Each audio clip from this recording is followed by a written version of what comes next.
La Escuela de Ciencias Sociales y Gobierno, así como el Departamento de Ciencia Política y Relaciones Internacionales, les da la más cordial bienvenida al Tecnológico de Monterrey, Ciudad de México, quien se honra el día de hoy, me parece, en tener un panel de lujo que va a estar conformado por el doctor Héctor Cárdenas.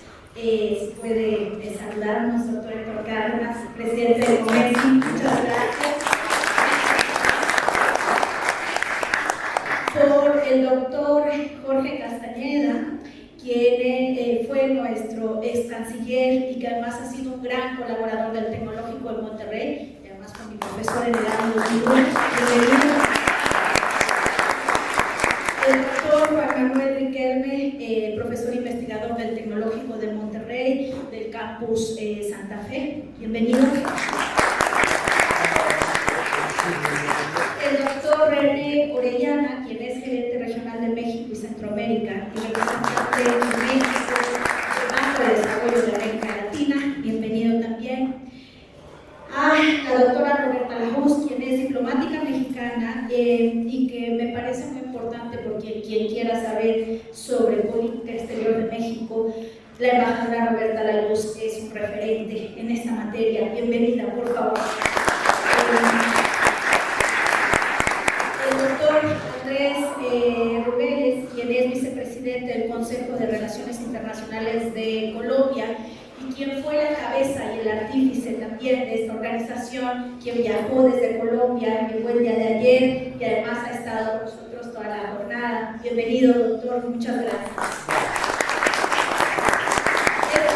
Sin duda no se hubiera podido llevar a efecto sin la intervención, por supuesto, de todas las instituciones organizadoras del Banco de Desarrollo de América Latina y del Caribe, del Consejo Colombiano de Relaciones Internacionales, del Consejo Mexicano de Asuntos Internacionales, Comexi, del Tecnológico de Monterrey, Campus Ciudad de México, así como la asistencia de nuestra decana nacional, Edna Jaime, nuestra decana regional, Gabriela Pérez Yaraguán, del doctor Pablo Peña, quien es profesor investigador de la Escuela de Ciencias Sociales y Gobierno.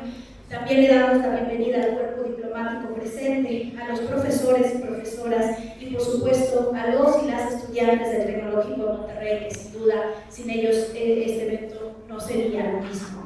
Les pido también que silencien por favor sus celulares y disfrutemos de este diálogo que versará sobre cuáles son las oportunidades y los riesgos en la geopolítica global para América Latina. Y sin más preámbulo, para no tomar más tiempo, le doy la palabra a nuestra decana nacional, Edna Jaime, quien es decana de la Escuela de Ciencias Sociales y Gobierno. Muchas gracias y bienvenida.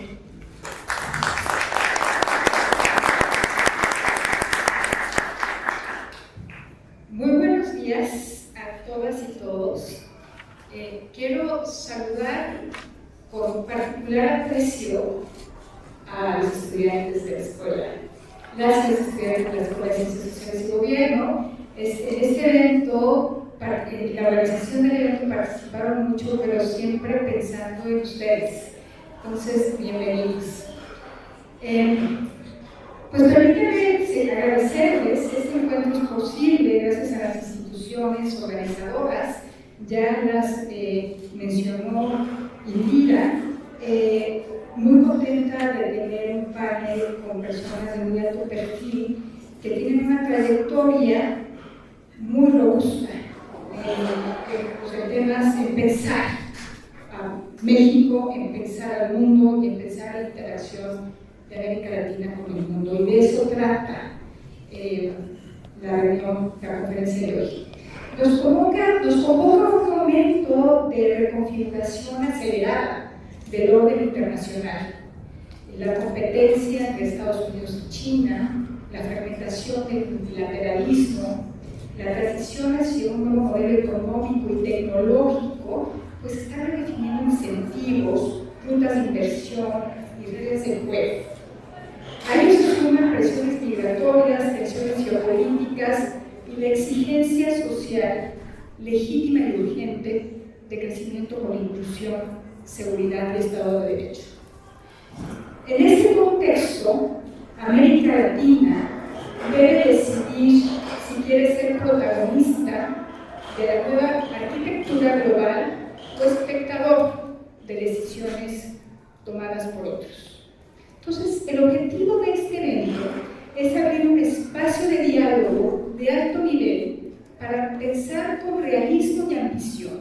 el lugar que puede y debe ocupar la región y las estrategias que fortalezcan nuestra autonomía, relevancia y capacidad de negociación. A lo largo de la sesión, el panel abordará cambios recientes en la política exterior de Estados Unidos hacia América Latina, el creciente involucramiento de China en infraestructura, tecnología y financiamiento, el papel de la Unión Europea y sobre todo la necesidad de respuestas coordinadas que reflejen nuestros propios intereses. Quisiera hacer aquí un reconocimiento especial, no estamos presentando el libro, pero vale la pena destacar un referente que aportará claridad al momento que vivimos, y es el libro de América Latina en el mundo, 21 ideas para la reflexión y la acción. Sus autores, Guillermo Fernández de Soto y Andrés Rubiales, hoy aquí han contribuido como una hoja de ruta útil para orientar la conversación, para responder preguntas clave, y traigo el libro a colación como marco de referencia y como reconocimiento al trabajo de sus autores. Y al foco de hoy, en esta conversación, estoy segura que este referente nos ayudará a aterrizar prioridades y rutas de acción. Desde la Escuela de Ciencias Sociales y Gobierno, nos importa que esta conversación continúe, que sea pragmática, que sea productiva, y que nos permita seguir continuando el diálogo. Y déjenme subrayar para concluir el papel de las universidades. Me da mucho gusto que hayan elegido este lugar para esta conversación. Las universidades debemos ser un espacio de confianza, un lugar donde se encuentra evidencia y deliberación, donde conviven perspectivas diversas con método y respeto. Aquí se forman las y los profesionales que conducirán instituciones públicas, empresas y organizaciones sociales. Aquí se investigan soluciones, se evalúan políticas y se hacen prototipados de respuestas públicas. En el TEC de Monterrey vemos que la conversación pública debe estar anclada en datos y orientada a resultados. Por eso nos entusiasma hospedar esta sesión, porque acerca a nuestras estudiantes a los debates que definirán su futuro y porque vincula el conocimiento con la incidencia. Cierro con una invitación, que este diálogo continúe, que dejen ustedes inquietudes y que podamos tener algunas ideas que podamos poner a la práctica, que pongamos en el foro público y que puedan incidir. De nuevo, muchísimas gracias a todos los que participan, al CAFCO, Conexi, al TEC, Andrés, Guillermo, René, Héctor, Jorge, Juan Manuel, Roberta, muchas gracias por su presencia y muchas gracias a la decana de la Ciudad de México y a todo su equipo y Mira por hacer posible el evento. Y pues, regreso la palabra o se la doy directamente al moderador.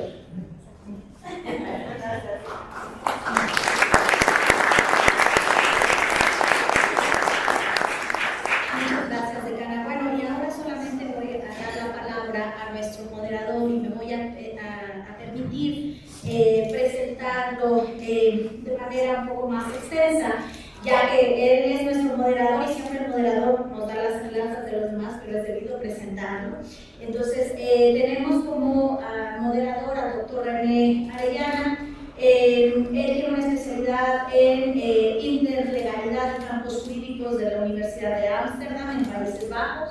Es magíster en Derecho y Economía de Cambio Climático por la Facultad Latinoamericana de Ciencias Sociales en Flaxo, Argentina.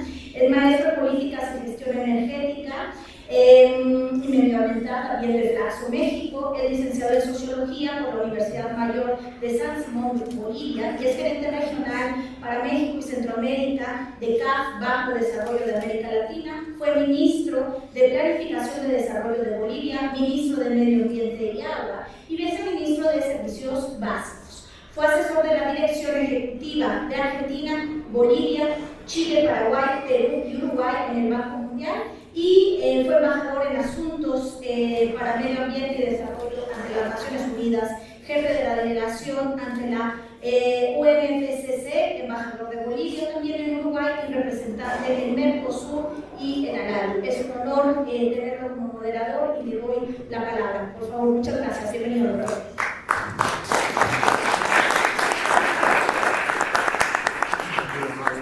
Muchas gracias.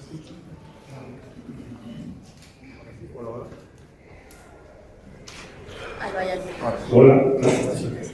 Bueno, muy amables, muchas gracias. Es un gusto estar en la universidad. Este ambiente de estudio, de reflexión, de análisis siempre lo alimenta y lo estimula a uno a pensar mejor temas tan complejos como este de la política global, aquí acompañado de un grupo muy selecto, muy experimentado, de colegas, amigos y amigas que tienen una larga experiencia y mucho que contarnos. Me voy a tener el gusto de presentarlos. Permítanme sugerir 3 cositas para la reflexión. Vamos a tener ideas interesantes y seguramente preguntas interesantes. Pero antes de hacer la presentación de todos, quiero permitirme, según el programa, proponer que nuestro presentador, Andrés Rugeles, un gran amigo que ha trabajado en CAF, a quien voy a presentar en este momento, tiene una larga experiencia como académico, también en la gestión pública. Aquí tenemos un libro del cual tenemos que leerlo pronto porque tiene como 700 páginas, pero es 995. Pero sin duda un gran aporte porque acá hay muchas ideas para pensar el presente y delinear políticas juntos en una época de cerrazón y ensimismamiento nacionalista. Pensar juntos cómo integrarnos y fortalecer el multilateralismo. Andrés es politólogo por la Universidad de los Andes, con énfasis en economía y estudios de América Latina. Se graduó con una maestría en economía política internacional en la London School of Economics y Political Science. En 2023 fue Visiting Fellow de la Universidad de Oxford, realizó estudios avanzados en negociación y liderazgo en la Universidad de Harvard. Su carrera profesional durante más de 25 años se ha desarrollado en sectores de la banca multilateral, en el trabajo en CAF, tuvo un rol destacado en gobierno, en academia y en el sector privado. Sus actividades académicas, de investigación y también de gestión han abordado temas de política internacional, integración regional y desarrollo sostenible en América Latina. Actualmente Andrés es vicepresidente y miembro fundador del Consejo Colombiano de Relaciones Internacionales CORI. Es miembro asociado del Centro de América Latina de la Universidad de Oxford. Se ha desempeñado como embajador, es representante alterno de Colombia en Naciones Unidas, en Nueva York, secretario de Transparencia de la Presidencia de la República, en Colombia, secretario general y jefe de gabinete y asesor general del presidente ejecutivo, y director, representante en Argentina de CAF, Banco de Desarrollo de América Latina y el Caribe. Fue jefe de gabinete del ministro de Relaciones Exteriores de Colombia, jefe de gabinete del secretario general de la Comunidad Andina. Es un conferencista internacional, un prolífico analista, investigador, articulista, escritor de documentos muy de investigación y académicos como el que tenemos acá presente. Andrés, por favor. Bueno, muchísimas gracias.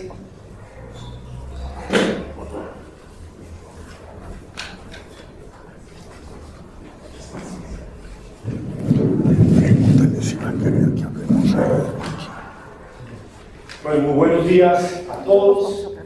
Es un gran gusto estar hoy en el Tec México con ustedes. Un especial saludo a la señora decana, Gabriela Pérez, al doctor Jorge Castañeda, al doctor Héctor Cárdenas, al embajador Andrés Rosso, que lo veo acá en primera fila, gran gusto, a la embajadora Roberta Woods, al doctor Juan Manuel Ortega, al doctor René Orellana, a los miembros de COMEXI, a los funcionarios de CAF, y un especial saludo a Bernal de la Cruz, a los profesores, estudiantes del TEC, invitados especiales, amigos todos. Quisiera iniciar estas palabras agradeciendo a COMEXI, al TEC de Monterrey y CAF, Banco de Desarrollo de América Latina y el Caribe, por la organización de este valioso encuentro que junto con el Consejo Colombiano de Relaciones Internacionales tiene el propósito de analizar las oportunidades y los riesgos de nuestra región en el marco de una nueva geopolítica.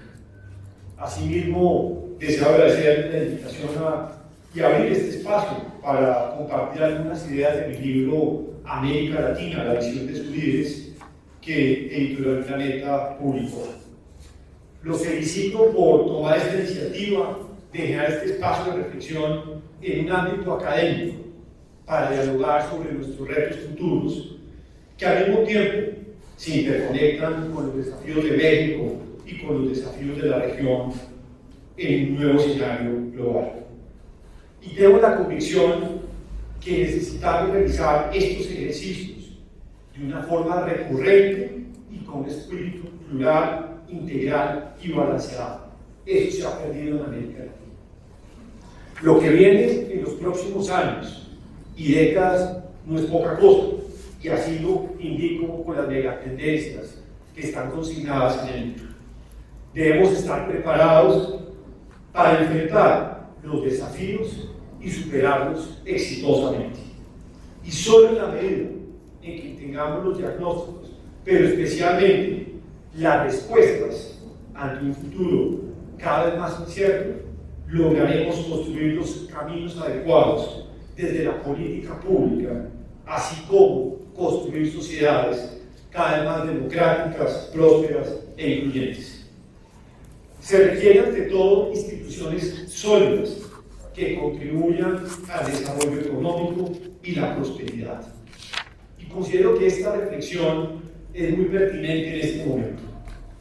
En efecto, en octubre del año pasado, el Premio Nobel de Economía fue otorgado a 3 científicos sociales, Asimov, Johnson y Robinson, por sus estudios pioneros en la comprensión de la relación entre las estructuras políticas y económicas y el crecimiento a largo plazo, proporcionando una base muy sólida para las políticas de desarrollo. Considero que la región no puede caer en este momento ante los cantos de sirena de algunos que pretenden debilitar las instituciones, romper la separación de poderes y cambiar las reglas de juego a mitad de camino. Ya vemos y tenemos algunos ejemplos de países en la región cuyo único resultado ha sido el autoritarismo, la persecución política y la pérdida de libertades, el declive económico y una profunda pobreza. Y son países que tienen en sí mismos una enorme riqueza petrolera. Y me refiero a estos países vecinos Colombia. Estimados amigos, el punto de partida de este libro fue una pregunta siempre vigente: ¿hacia dónde va América Latina? El resultado quedó plasmado en 30 entrevistas a líderes de la región, en 55 artículos elaborados especialmente para este volumen por parte de las principales autoridades, expertos y académicos, y en las 992 páginas que se escribieron en la Universidad de Oxford y la London School of Economics. En total, participaron 106 personalidades cuya contribución refleja profundidad intelectual, diversidad geográfica, pluralidad política, ideológica, balance de género y equilibrio generacional. Y esos fueron los criterios que apliqué en la selección de este grupo extraordinario. Hoy nos acompaña Jorge Castañeda, que hizo parte de ese grupo, así como otras personalidades de México, como Alicia Bárcena, Gabriela Frías, Luis Felipe López Calva, que está en el Banco Mundial, Francisco Guerrero, que está en su momento en la OEA, entre otros destacados mexicanos. Esta obra gira en torno a 6 ejes temáticos: pobreza y desigualdad, crecimiento y transformación productiva, medio ambiente, democracia, integración regional e inserción internacional, que en mi opinión son los principales retos de la región hacia el futuro. Estos reflejan de forma simultánea y complementaria tareas pendientes, aspiraciones y frentes claves de trabajo por el futuro de la región, así como riesgos potenciales en el trasegar por la historia. Como piñones de un mecanismo, se trata de elementos que se impulsan entre sí, pero también se pueden bloquear entre sí. Por ello, hay que entenderlos en su singularidad y en su conjunto para abordarlos en 3 dimensiones: nacional, regional y global. Y aquí, como anécdota, cuando le hice la entrevista al presidente Lagos, uno de los elementos que más le llamó la atención fue la combinación de estos 6 ejes temáticos con los 3 niveles de análisis. Y las entrevistas, digo, esto tiene un valor enorme porque estamos pensando de una manera plural el futuro de la región, y es el propósito del mundo. Esta obra pretende constituirse en un aporte colectivo, una suerte de bien público, global y regional para pensar América Latina en el presente y futuro, encontrando respuestas a sus desafíos y encaminándola hacia su desarrollo sostenible, hacia su integración regional e inserción internacional.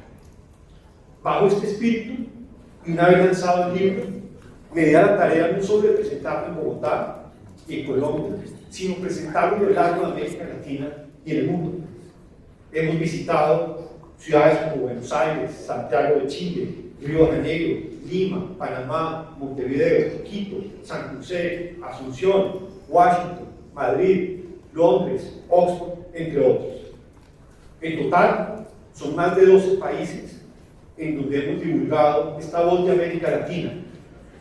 Se han recorrido más de 50.000 kilómetros en avión, lo cual equivale hoy a darle la vuelta literalmente al mundo.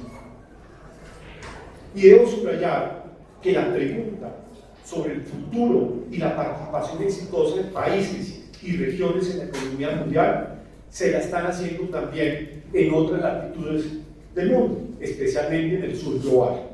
Por ejemplo, la India está dirigiendo sus esfuerzos hacia la construcción de su propio camino, lo que ellos llaman The Indian Way, que prioriza la inversión intensiva en capital humano, la prestación de servicios con altas calificaciones e innovación de nuevos productos manufactureros.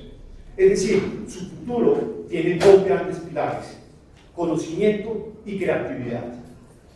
Las proyecciones de Goldman Sachs apuntan que hacia el 2075 la India será la segunda economía después de China, es decir, los Estados Unidos quedarían en un tercer lugar. Y yo creo que lo del 2075 es aún muy lejos, porque la posición de India quizás en ese segundo lugar sea alcanzado antes. Ahora, no cabe duda de que América Latina debe pavimentar igualmente su propio destino. Debemos construir nuestro propio Latin American Way. Nos encontramos entonces en un escenario global que es lo más parecido a un torbellino sin fin, con velocidades inconmensurables. La incertidumbre parece ser la nueva normalidad. Ya el exministro inglés Gordon Brown lo ha sintetizado en una palabra y lo ha denominado permacrisis, entendida como un periodo extendido de inestabilidad e inseguridad que es el resultado de una serie de eventos catastróficos. Estamos, por tanto, como humanidad en un profundo proceso de cambio de época, que es un punto de inflexión. Vivimos en medio de estas megatendencias que se mueven en diferentes ámbitos, en diferentes direcciones hacia el 2050. En el libro señalo al menos 5 que tienen que ver con cambio climático y retos energéticos, los nuevos desafíos y desarrollos tecnológicos, los cambios demográficos de crecimiento y envejecimiento, la desigualdad y las clases medias emergentes, y por último, los procesos acelerados de urbanización.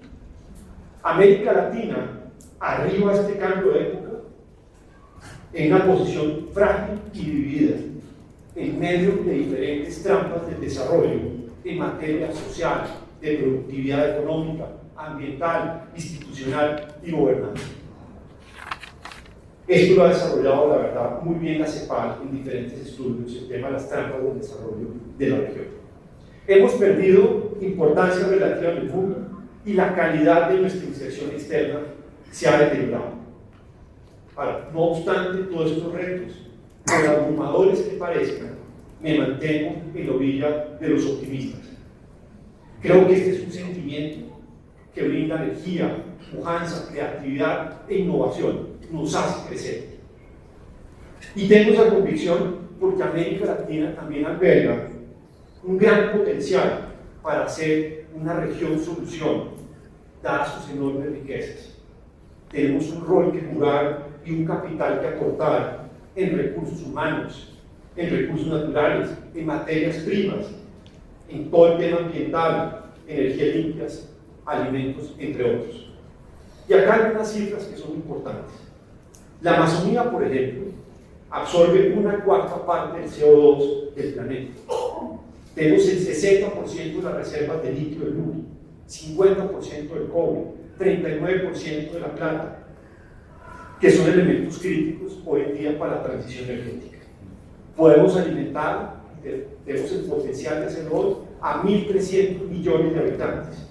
Y hacia el 2050 podríamos alimentar a 9.000 millones de personas, es decir, a la población mundial.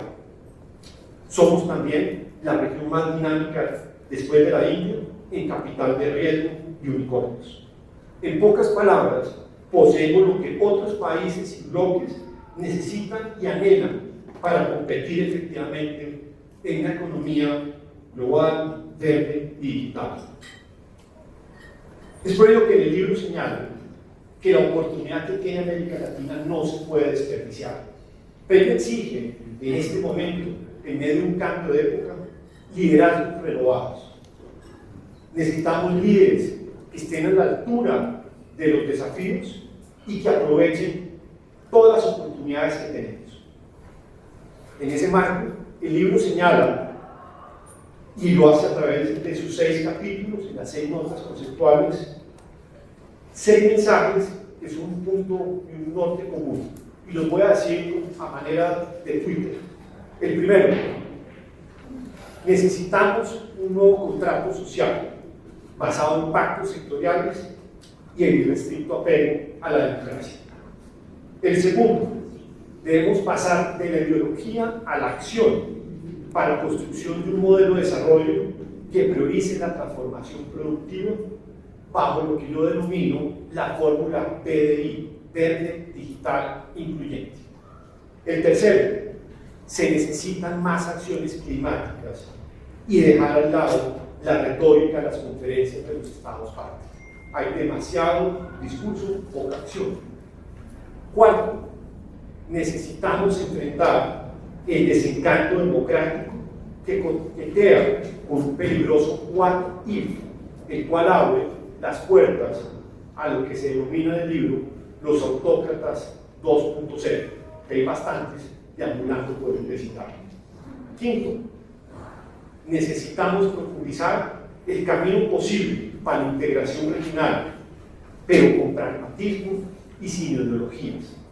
Y sexto, debemos asumir el reto de construir una vía latinoamericana de inserción en el mundo que privilegie un multilateralismo renovado, potencie nuestra voz y una relación simultánea con Estados Unidos, con China, con Europa, con India, el sur global, como plataformas incluyentes. Es posible hacerlo, acá nada se excluye. Estimados amigos, en el marco de esta presentación quisiera detenerme con una reflexión final sobre América Latina y la geopolítica, que nos va a servir para dar el tono a la discusión que viene a continuación.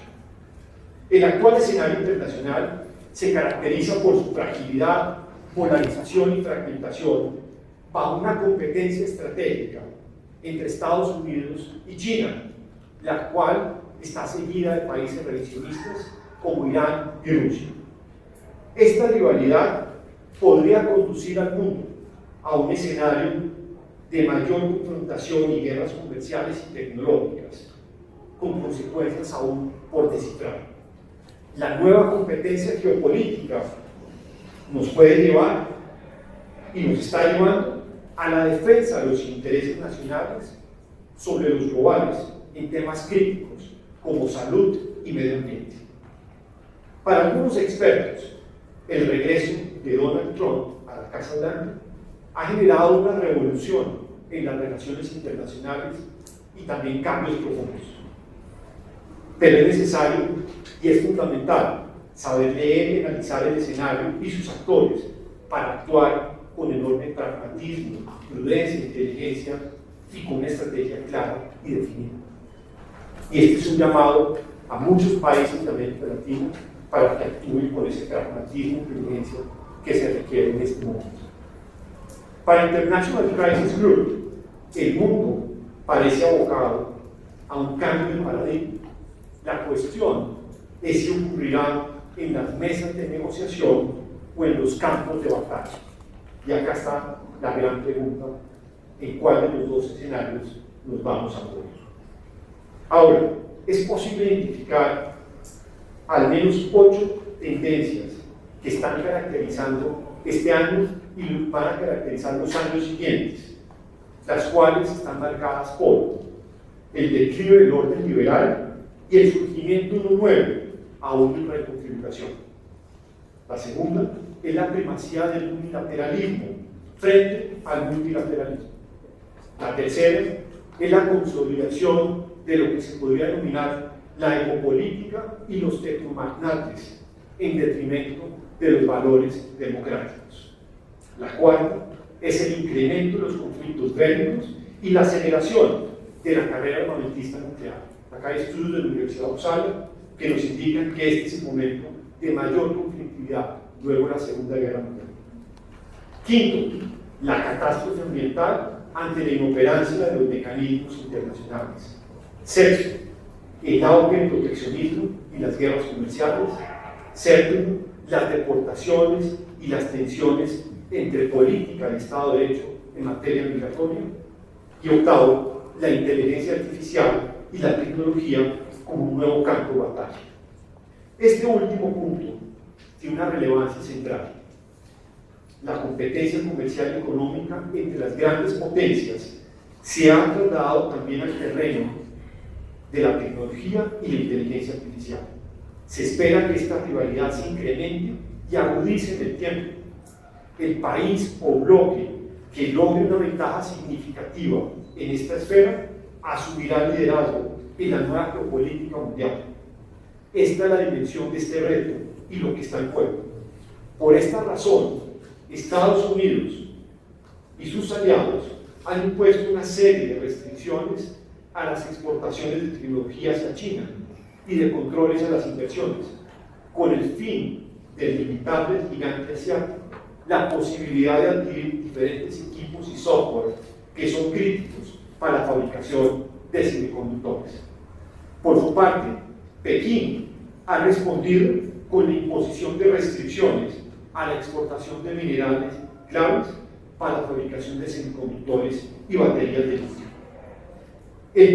El proteccionismo tecnológico también está presente en otros países del sur global, pero con la lógica de promover inversiones y proteger sus productores locales. Estos países tendrían que escoger en el futuro si pertenecen a la órbita o a la nube estadounidense o china, lo cual sería lo más parecido a un escenario de guerra fría tecnológica. No obstante, desde la perspectiva de América Latina, ya algunos economistas, como Eduardo Levy Lillán desde Argentina, están planteando una vía intermedia, una suerte de no alineación digital, definida como un delicado equilibrio que preserva la soberanía tecnológica y al mismo tiempo permite acceder a los beneficios de ambos ecosistemas. Sería una fórmula para evitar quedar atrapados entre dos fuerzas centrífugas. Ahora bien, China, a pesar de todas estas restricciones y los embargos que ha tenido en materia de los microprocesadores, de la exportación de microprocesadores, sigue avanzando en su carrera. Recientemente sorprendió al mundo con el lanzamiento del DeepSeek, que es el rival del ChatGPT. Esta aplicación china se ha constituido en un factor disruptivo que acaba con el dominio de Silicon Valley y abre el mercado a nuevos actores. Entre sus características está su uso gratuito y código abierto, lo que contribuye a la proliferación de nuevos desarrolladores y genera un impacto positivo para la productividad. El Consejo Europeo de Relaciones Exteriores ha comparado las sanciones con los antibióticos y dice lo siguiente, y abro comillas: si se abusa de ellos, generan resistencias en quienes las sufren y pierden su efectividad. Y ha subrayado que el DeepSeek es un ejemplo de cómo las políticas impuestas han empujado a las empresas chinas a encontrar fórmulas ingeniosas de eludir las medidas. Y esto es lo que precisamente ha ocurrido. Es decir, los antibióticos en este caso no funcionaron. Latinoamérica tiene el imperativo de construir en este momento amplios consensos internos y salir adelante ante los inconmensurables retos de la geopolítica. Poseemos, como lo mencioné antes, todo el potencial para hacerlo. Y en un mundo en que sus actores se cierran progresivamente en su propia coraza con medidas proteccionistas y unilaterales, y también en ejercicio de globalización, el gran desafío para la región es lograr su propia voz y una presencia cada vez más activa. Es evitar lo que el canciller Castañeda, como el presidente Lagos, en su libro hablábamos de la gran soledad americana. Evitemos la soledad de América Latina. La ruta pasa por la unión y la integración, bajo el estricto apelo y defensa de los principios democráticos, la transformación productiva y el ejercicio de liderazgos renovados. La relevancia, y solo la relevancia, son el norte cardinal hacia ese objetivo debemos dirigirnos. Estimados amigos, concluyo con el siguiente mensaje. En nosotros los latinoamericanos está la clave de nuestro futuro. En nosotros está la clave de nuestro desarrollo. Necesitamos más pragmatismo, la generación de amplios consensos en nuestras sociedades y sobre todo una visión de largo alcance. Muchas gracias a todos.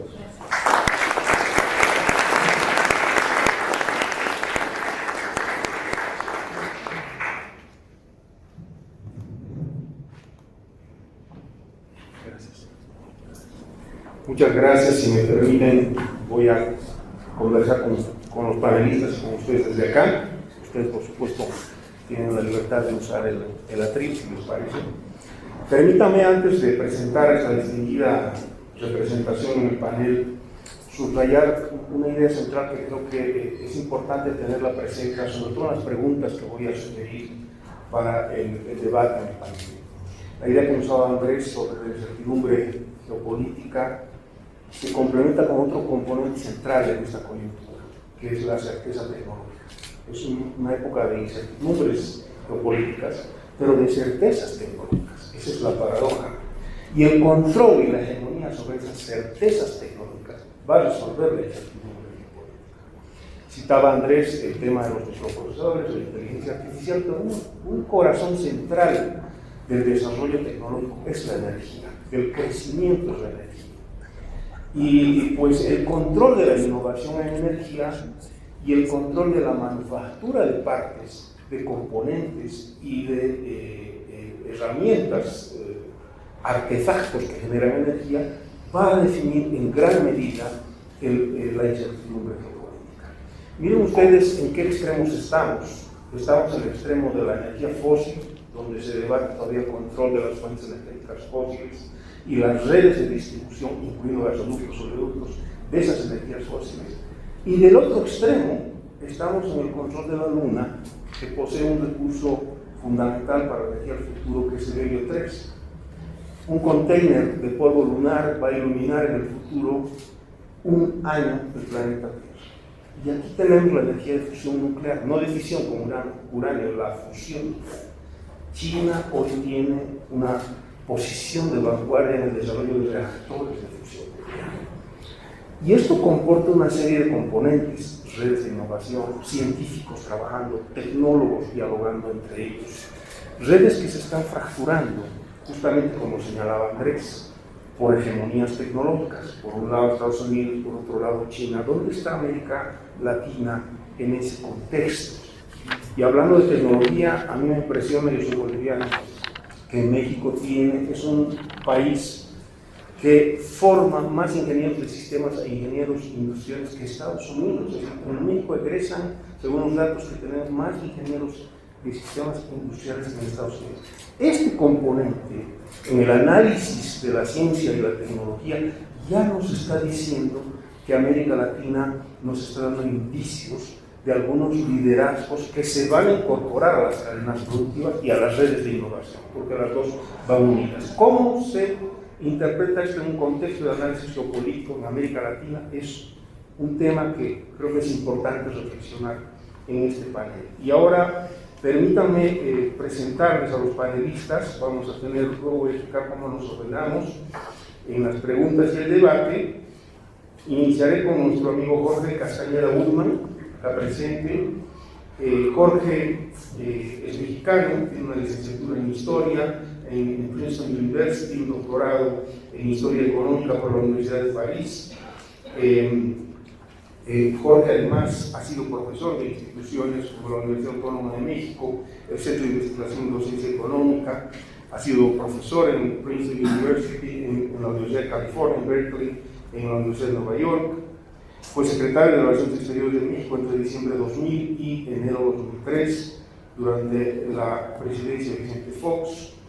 Durante su mandato, México participó en el Consejo de Seguridad de la ONU y organizó encuentros claves como la Cumbre de Financiamiento para el Desarrollo, en la que participó la APEC y la Cumbre de las Américas, también nuestro amigo Jorge Castañeda.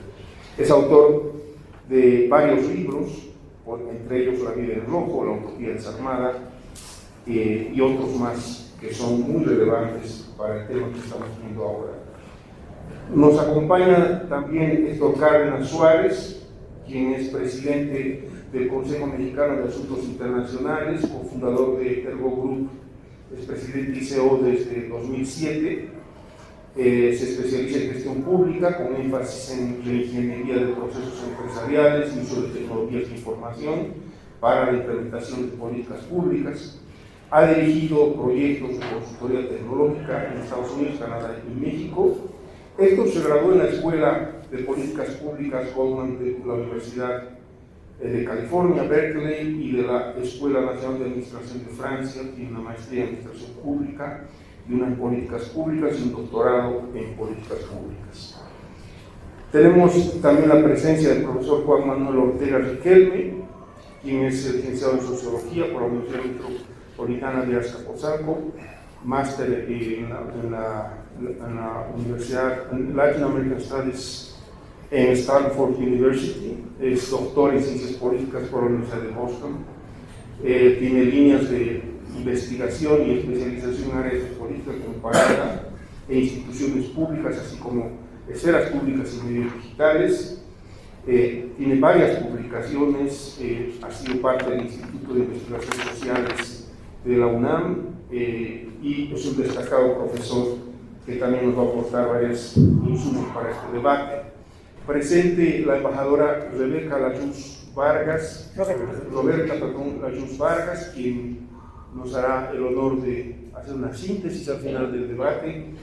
Ella es licenciada en Relaciones Internacionales por el Colegio de México, maestría en Estudios de Latinoamérica por la Universidad de Stanford, realizó estudios en la Escuela de Servicios Exteriores de la Universidad de Georgetown, obtuvo un diploma en Lengua y Civilización Francesa en la Universidad de la Sorbona, una extensa carrera diplomática, ha ocupado múltiples cargos dentro de la Secretaría de Relaciones Exteriores de México, fue subdirectora general de organismos regionales, subdirectora general de Relaciones Económicas Multilaterales, directora para América del Norte, directora para Europa Occidental, coordinadora del Instituto Matías Romero y presidenta de la Comisión de Ingreso al Servicio Exterior Mexicano, entre varios cargos. Ocupó con una extensa experiencia, fue también embajadora en Austria, en Cuba, representante ante la ONU, en Bolivia y en España. Finalmente, nuestro colega Andrés Rugeles, creo que no me olvido de nadie, estamos todos presentes. Andrés ya lo hemos presentado y pues permítanme ahora plantearles la modalidad con la que vamos a trabajar. Vamos a hacer dos rondas de preguntas y debate. una primera pregunta en la primera ronda, dirigida a todos. En la segunda tengo el honor de hacer una pregunta a cada uno de los representantes.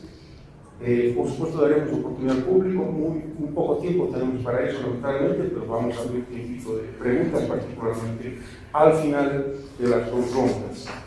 Permítanme comenzar con la primera, invitando a todos los presentes a hacer una participación de máximo 5 minutos. Quisiera sugerirles una pregunta. ¿Cuáles consideran ustedes que son los riesgos geopolíticos para América Latina en este contexto que estamos viendo, lo he descrito muy bien antes? ¿Cuáles consideran que son el mayor o el principal desafío geopolítico de América Latina y el Caribe? Permítanme empezar con nuestro amigo Héctor Cárdenas, por favor. Tenemos el micrófono ya. Gracias. Muchas gracias. Y muchas gracias al TEC de Monterrey por ser nuestro anfitrión el día de hoy. Y por supuesto a Cori y a Colcap también por organizar este evento tan interesante. Yo creo que América Latina se encuentra en este momento frente a dos fenómenos que están relacionados y que establecen, digamos, el marco para los desafíos que va a enfrenta la región en términos geopolíticos. Por una parte está la competencia estratégica que ya mencionó Andrés entre Estados Unidos y China. Y por el otro está también el replanteamiento de la alianza transatlántica entre Estados Unidos y Europa fundamentalmente. Esos dos fenómenos yo creo que son determinantes en lo que va a tener que enfrentar América Latina. Ya lo está enfrentando en los próximos años. Y quiero ser un poco provocador en mis comentarios. Primero yo diría que América Latina no existe. Es decir, lo que existen son varias regiones, varias áreas de interés común en América Latina y distintos niveles también de exposición a estos riesgos geoestratégicos, ¿no? O sea, siendo un poco simplista, pero yo diría que podríamos pensar que entre más vas de norte a sur, pues tienes un reacomodo de el nivel de integración que tiene América Latina con Estados Unidos y con China. Entonces, entre más estás hacia el sur, mayor el peso de China, entre más estás hacia el norte, mayor el peso de Estados Unidos. El caso emblemático pues, es México, que tiene una vinculación, una interdependencia muy compleja, asimétrica, complicada con Estados Unidos y que pues, nos pone en una situación de gran sensibilidad, pero también posiblemente vulnerabilidad ante los cambios que están habiendo en el contexto geopolítico. Cuando vas hacia el sur, China empieza a tener una presencia mucho más fuerte y algunos de los casos paradigmáticos pues son Brasil, Argentina, Chile, incluso Perú, aunque Perú también está como en medio, yo creo, ahí en la vinculación. Colombia, yo creo que se parece un poco más a México, tiene también una vinculación con Estados Unidos muy fuerte, aunque también coquetea con China y tiene relaciones con ellos. ¿Por qué es importante hacer esta distinción? Yo creo que porque los espacios que tienen los distintos países de América Latina para actuar juntos, para también reaccionar a esos desafíos que le plantea la geopolítica, pues son muy distintos. Hay espacios de autonomía o simplemente de margen de maniobra que son muy distintos entre los países. Y creo que ahí es donde viene la complejidad de lo que va a enfrentar América Latina en el futuro. De parte de Estados Unidos, lo que estamos viendo como resultado de esos dos grandes factores es que se está fortaleciendo otra vez una visión, yo diría un poco simplista, de la doctrina Monroe con una forma de actuar del gobierno de Estados Unidos mucho más agresiva, mucho menos conciliadora, mucho menos basada en el establecimiento de acuerdos y de reglas y de negociaciones, sino más bien de imposición de la voluntad, específicamente del presidente Trump, a sus socios, sus otrora socios, que ahora ya no parecen socios, sino parecen otra cosa diferente, ¿no? Entonces, eso le plantea a la región una serie de disyuntivas muy complicadas. Creo que hay espacios de maniobra, son más amplios en países que tienen una vinculación con el resto del mundo, o sea, excluyendo Estados Unidos, más fuerte, son menores para los países que están mucho más vinculados con Estados Unidos. Ahora, no quiero ser totalmente negativo en mi percepción. Yo creo que sí existen cosas que pueden hacer los países para fortalecer y ganar en este juego entre China y Estados Unidos. Parte tiene que ver con la consolidación de sus relaciones con Europa. Sí, la expansión a establecer relaciones más concretas, más amplias con otros actores de la emergente multipolaridad, especialmente China, India, ya lo mencionaba Andrés, y creo que es parte del quehacer que tiene que realizar la región. Sin embargo, y lo dejo aquí para el debate posterior, pero creo que hay muchas limitaciones a lo que se puede hacer, sobre todo en el corto plazo. Ahora, para nada cerrar, creo que no hay que ser tampoco cortoplacistas. Es decir, yo tengo esperanza de que el fenómeno Trump acabe algún día y que se tenga que reconstruir unas relaciones en la región pues, basadas en otro tipo de mentalidad y en otro tipo de prioridades. Pero bueno, lo dejo aquí para que podamos platicar más. Gracias. Gracias, Héctor, muchas gracias. Damos la palabra a Jorge Castañeda, por favor. Gracias. Yo creo que el principal riesgo geopolítico para América Latina en el futuro inmediato se llama Donald Trump, punto. Yo creo que más allá de lo que suceda después de Trump, concuerdo con Héctor que algún día llegará a su fin la administración Trump, pero por lo pronto estos 3 años y medio que le quedan, a menos de que suceda algo, el principal riesgo es Trump, es Estados Unidos. Y lo es porque una serie de países que, tal y como lo describía Héctor, no eran tan sensibles a la presión norteamericana, el caso evidente es Brasil. Ahora resulta que sí, es decir, Brasil ahorita se encuentra en una situación de conflicto abierto con Estados Unidos, siendo que los últimos 30, 40 años realmente no había tenido lugar ningún tipo de tensión seria entre Brasil y Estados Unidos. Hoy sí, algo que no tiene nada que ver con nada, salvo con Trump, porque pues, se considera amigo de Bolsonaro, punto. Y como sin duda esta semana el veredicto de la Corte va a ser contrario a Bolsonaro, ese conflicto se va a agudizar. Lo mismo sucede con Venezuela, desde luego, que por distintas razones, de manera diferente a los últimos 20 años, hoy enfrenta una serie de tensiones con Estados Unidos que son propias de Trump. No son de Estados Unidos, no son de Washington, no son de los republicanos, etc., son de Trump. La pequeña flota en las costas de Venezuela, los incidentes con la lancha supuesta de drogas, las tensiones que van a seguir, incluyendo posibles ataques en territorio venezolano a supuestos narcotraficantes o cárteles o lo que sea. Todo eso es nuevo y propio de Trump. Y podríamos seguir casi país por país. Algunos no han surgido todavía. Si Chile decide elegir a Kast, probablemente pueda evitar el tipo de presiones que podría haber tenido, ya sea si Boris siguiera, ya sea si gana Jara, pero estoy absolutamente seguro que el tema del puerto chino en Perú va a ser motivo de nuevas tensiones con el nuevo gobierno peruano. Y así sucesivamente. O sea, Entonces, el riesgo es Trump y no hay mucho que se pueda hacer. La verdad del asunto, yo creo que lo estamos viendo, el caso de México es emblemático, pero no quiero detenerme en eso. Lo estamos viendo, insisto, sobre todo con Brasil.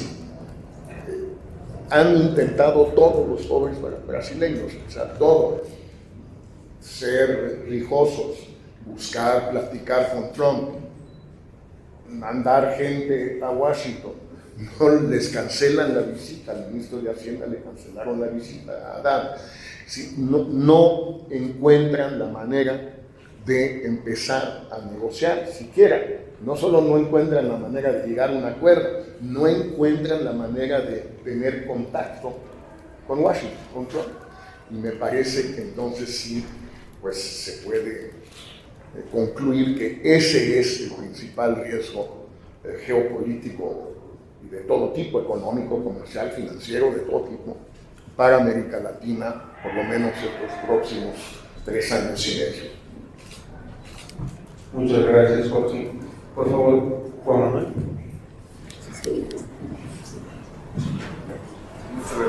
Muchas gracias.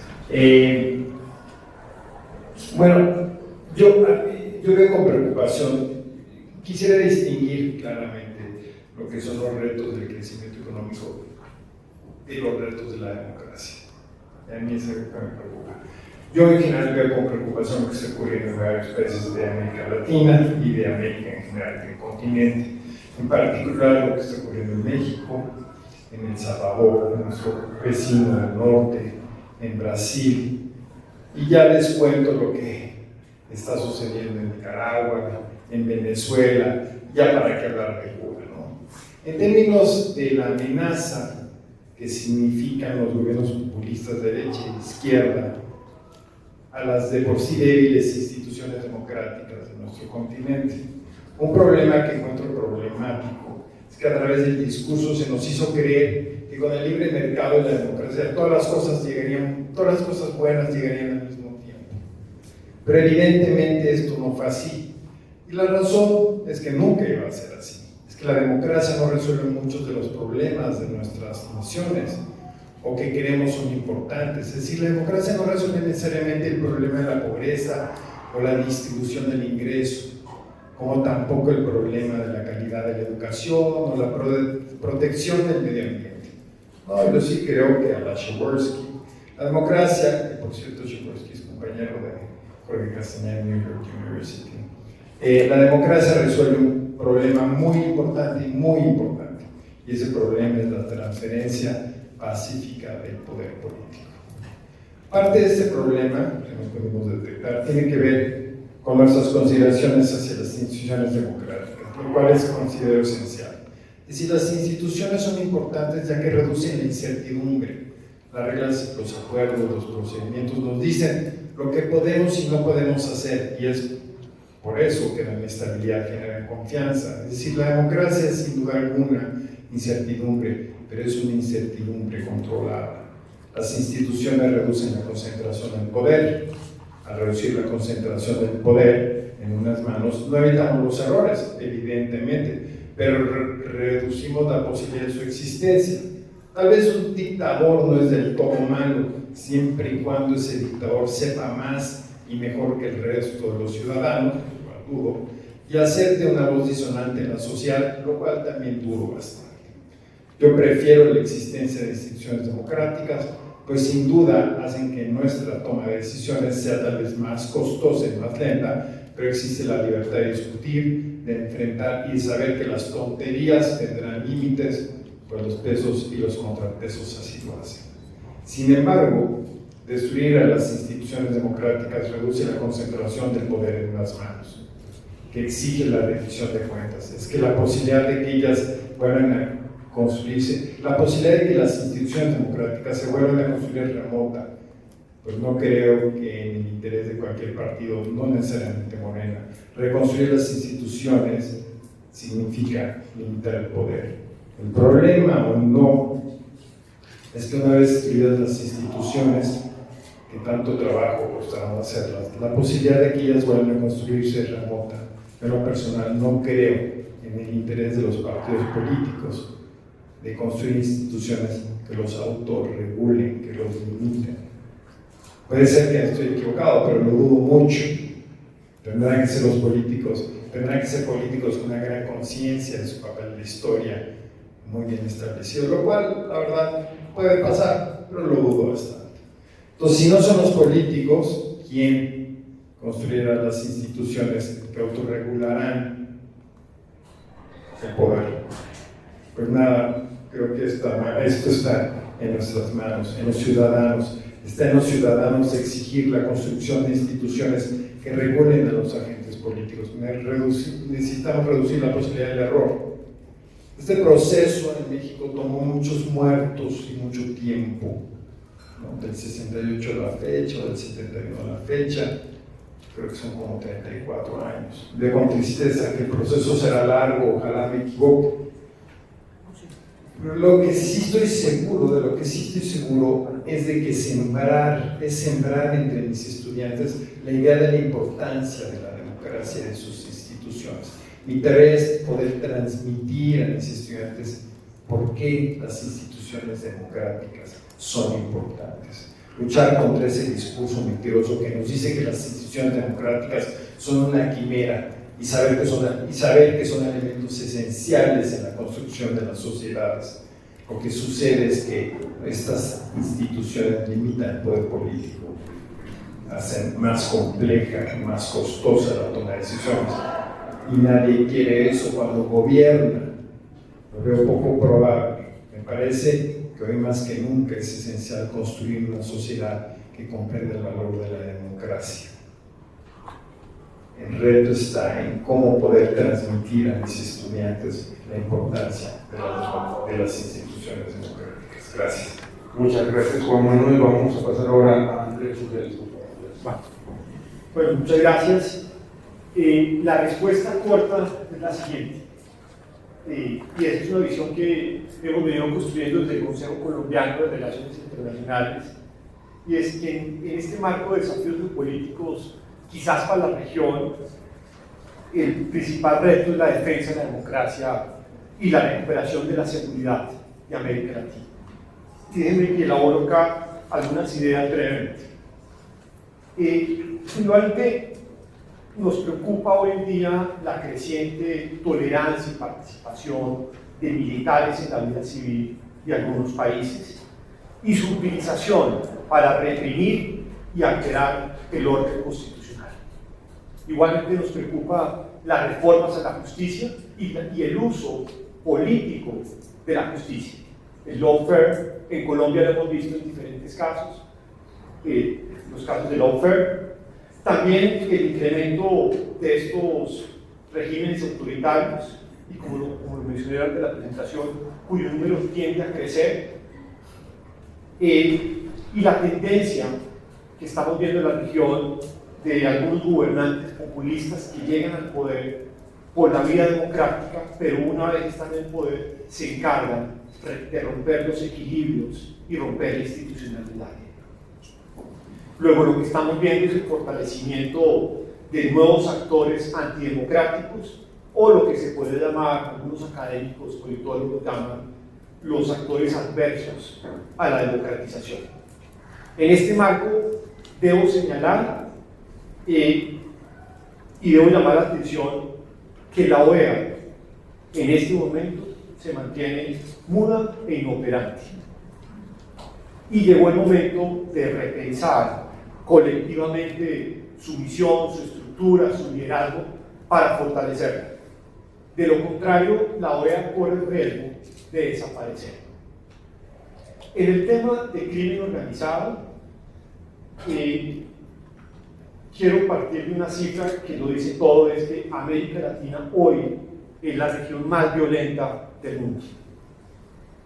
Y estos altos niveles tienen un impacto directo en la sociedad. Hay diferentes estudios de CAF, del Banco Mundial, del BID, sobre los costos, por ejemplo, en el plano económico que tiene la violencia.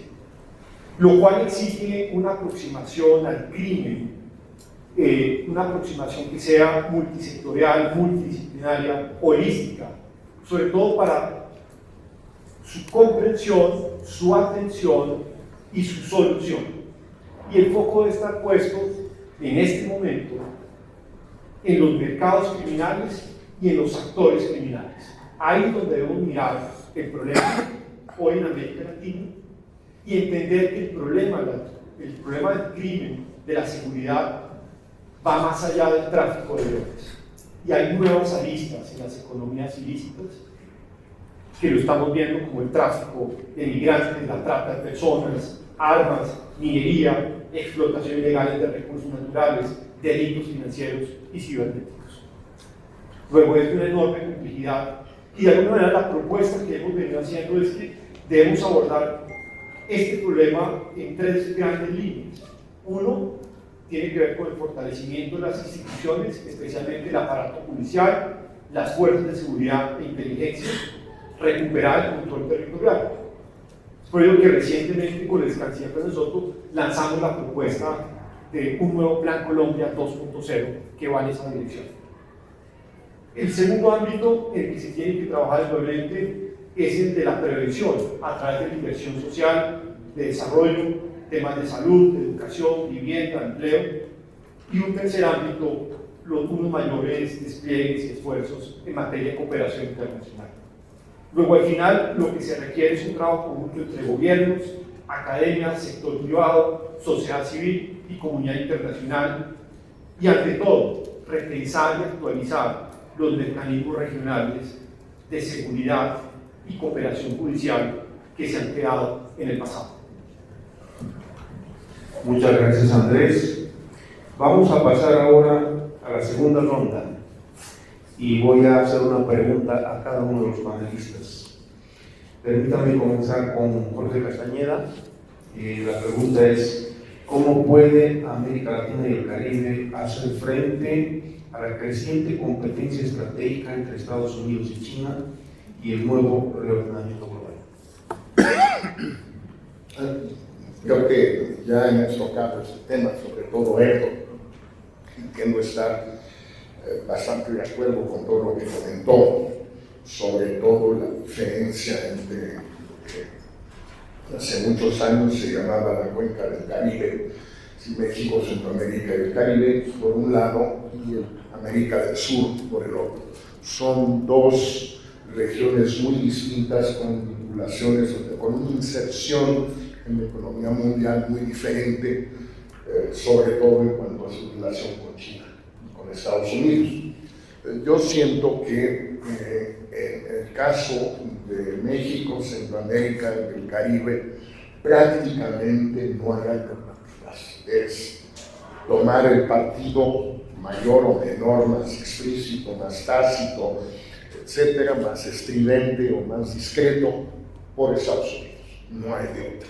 No le veo ninguna alternativa china a México. Es una visión completamente ilusa que no toma en cuenta para nada el grado de integración que tenemos con Estados Unidos. Se ha mencionado muchas veces, afortunadamente ya se comenta más.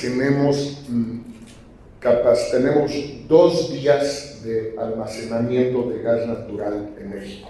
2 días. 70% de nuestra energía eléctrica proviene del gas natural y 60% del gas natural proviene de Texas. Si Trump quiere cerrar las válvulas, nos alcanza para 2 días de luz. Simplemente no hay alternativa. Y eso es cierto para el Caribe y es cierto para Centroamérica, básicamente. Lo vimos con Panamá, estamos viendo con Guatemala. O sea, la idea de que el gobierno de Guatemala, el canciller guatemalteco, salga en la televisión en Estados Unidos para apoyar la decisión de Trump de mandar a los menores no acompañados que se encuentran en Estados Unidos, mandarlos de vuelta a Guatemala. O sea, en lugar de que diga, no los queremos aceptar, porque no puede decir eso, que diga, bueno, nos están obligando a aceptarlos, ni modo. Tampoco, pero que aplaudan, ¿no? Muestra el grado de no margen de maniobra, no hay. En el sur, yo creo que tienen más posibilidades de lo que amigos nuestros, Andrés, han llamado el no alineamiento activo, Jaime, Minami, Fortín. Creo que es una posibilidad para algunos países de América del Sur, pero es una posibilidad también un poco remota, porque con la excepción de Brasil, tampoco resisten tan fácilmente ni siquiera los chilenos, que tienen instituciones, tienen una relación muy estrecha con China, a la hora de la presión norteamericana sobre temas desde un base, de un telescopio Atacama, desde eso hasta el tendido de una línea de Chile a China, pasando por Australia, que obligaron a los americanos a que en lugar de que fuera directa, que pasara por Australia. Entonces tendieron la línea subterránea, submarina, a Australia, y la tuvieron que cerrar como el mes o 2 meses, porque había como 8 personas en Chile y otras 5 en Australia que se hablaban, no había más. Es bastante lógico, no hay nadie en Australia que tenga amigos en Chile ni viceversa, no existe. Para empezar, no hay gente en ninguno de los 2 países, entonces es muy difícil. ¿Cuánta gente puede haber en Australia que quiera platicar con chilenos?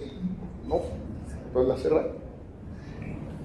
No resisten los chilenos, que son de los que más podrían. Termino pensando que hay muy pocos países en el mundo que van a poder no tomar partido, digamos, ser tradicionalmente no alineados. Espero que con una definición un poco más robusta que la de los años 60, son la India, sin duda, tal vez Indonesia, se puede pensar en eso, y Brasil. Y ya los demás veo muy difícil. Sudáfrica le va a costar mucho trabajo porque sí tiene una vulnerabilidad terrible frente a Estados Unidos por muchas razones. Nigeria es un poco parecido. Y bueno, Europa Occidental pues tiene el pequeño problema de Rusia, China, etc. Entonces Brasil sí tal vez pueda ser no alineado en el sentido que dicen estos 3 amigos, Ominami, Fortuny y Jaime, pero hasta ahí lo veo. Yo no me cuesta mucho trabajo ver cómo otros países de América del Sur puedan, y desde luego ningún país al norte de Panamá pueda hacerlo. No queda más remedio que Estados Unidos. Es probablemente lamentable, pero es una realidad inescapable en buena medida. Muchas gracias, Jorge. Por favor, ahora con el doctor Cárdenas. ¿Es la misma o diferente? Es la misma. Es la misma. Bueno, perdón. Sí. Sí, vamos a hacer una pregunta. Nos emocionó. Pero está bueno. Pero va en la misma dirección. ¿Cómo puede América Latina y el Caribe hacer frente a la competencia estratégica entre Estados Unidos y China? Pues es la misma. ¿Y qué tendencias vemos que estén haciendo resistencia en términos de desglobalización y potenciando la integración? Es decir, cómo desde la integración observamos precisamente esas alternativas en la región. Bueno, por supuesto estoy de acuerdo con lo que dice Jorge sobre la falta de margen, la carencia de margen de maniobra que tienen la mayoría de los países. Hay un pequeño, yo creo que hay una cosa que es importante mencionar. Yo creo que una vez que se vaya Trump, esto se mantiene. Es decir, es la parte que sí va a quedar, aún cuando se vaya Trump. Ese conflicto, esa competencia entre China y Estados Unidos es lo que va a dominar la política internacional de los próximos 40, 50 años. Yo creo que ahí sí, no seamos incluso en pensar que una vez que se vaya Trump, las cosas se van a arreglar. Los modos serán más amables, probablemente, ¿no? Pero en el fondo vamos a tener la misma disyuntiva. Entonces, ¿qué puedes hacer en términos de integración regional frente a la famosa desglobalización? Yo no estoy muy seguro que la desglobalización realmente exista. Yo creo que lo que hay son fenómenos bastante complejos de una globalización regionalizada, digamos, y con, digamos, prácticamente, el otro día estaba yo en una reunión internacional y se hablaba de que habíamos cambiado el esquema de la OMC, de tener unas negociaciones constantes en la reducción de aranceles, reducción de barreras no arancelarias, etcétera, durante muchos años, lentas, tortuosas, pero finalmente con ciertos avances. Y ahora tenemos una especie de bola de espagueti de acuerdos de libre comercio, de acuerdos que no son exactamente de libre comercio, otros que son simplemente para gestionar el comercio, otros que son de la famosa complementariedad económica, que a mí también me recuerda muchos años 70, y creo que no son muy fructuosos, pero no es que haya realmente una desglobalización. O sea, el comercio internacional ha seguido creciendo, incluso después de la pandemia. O sea, la recuperación del comercio internacional después de la pandemia fue extraordinariamente fuerte. O sea, se regresó a los niveles pre-pandemia en cuestión de 14 meses. Es decir, realmente yo creo que el mundo sigue comerciando y va a seguir comerciando de manera muy intensa.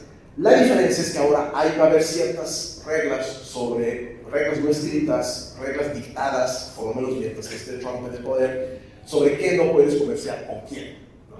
Y ahí es donde creo que sí hay una oportunidad para algunos países y algunos grupos de países en América Latina para fortalecer su integración. A mí me gustó mucho la entrevista que le hizo Andrés a Andrés Oppenheimer, donde hablaba precisamente de que si hay alguna oportunidad de verdadera integración latinoamericana, yo francamente no creo mucho en la viabilidad de CELAC y de otros mecanismos, pero donde sí puede haber oportunidades es en una integración, él dice la integración al revés, es decir, una integración que pasa, y a lo mejor es mi sesgo de profesor de políticas públicas, a través de una mejora en la calidad de las políticas públicas locales, es decir, reducción de trámites, establecimiento de reglas claras para el comercio y para la inversión privada y pública en los países, inversión en tecnología, o sea, todo lo que permite que dos o más países empiecen a comerciar, empiecen a tener intercambios económicos realmente sólidos.